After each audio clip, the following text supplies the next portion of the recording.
Friends,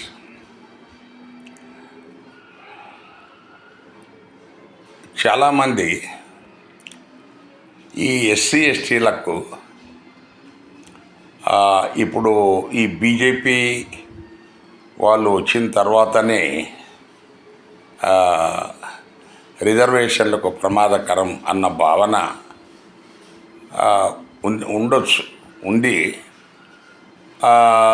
అందులో దానికి ఊతం ఇచ్చినట్టుగా మోడీ గారు సైలెంట్గా 5% ఉన్న ఓసీ పేదలకు 10% రిజర్వేషన్ ఇచ్చి మనకు ఎస్సీ ఎస్టీల రిజర్వేషన్ను ఈ 75 ఏళ్లలో ఏమైతే వాళ్ళు లబ్ధి పొందారని భావిస్తున్నారో అంతకంటే ఎక్కువ ఈ ఆల్రెడీ ఈ 3-4 ఏళ్లలోనే చాలా వరకు ఎస్సీ ఎస్టీల కంటే తక్కువ మార్కులతో, బీసీల కంటే తక్కువ మార్కులతో ఓసీలకు ఉద్యోగాలకు వస్తున్నాయి, విద్యా సంస్థల్లో ప్రవేశాలు వస్తున్నాయి.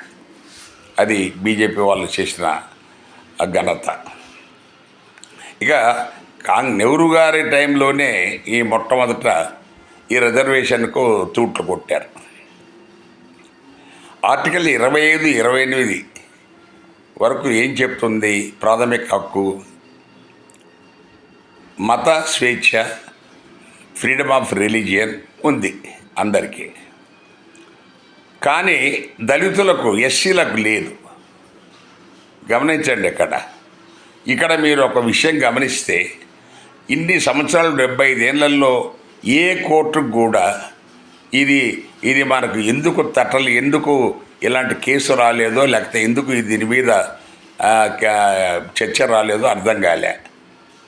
ఒక ఓసీ లేదా బీసీ లేదా ఎస్టీ కూడా ఇలా ముగ్గురు ఏ మతంలోకి వెళ్ళినా కూడా వాళ్ళకున్న రిజర్వేషన్ అలాగే ఉంటాయి. కానీ ఒక ఎస్సీ మతం మారితే ఆయనకున్న రిజర్వేషన్లు పోయి ఆయన బీసీ అవుతాడు.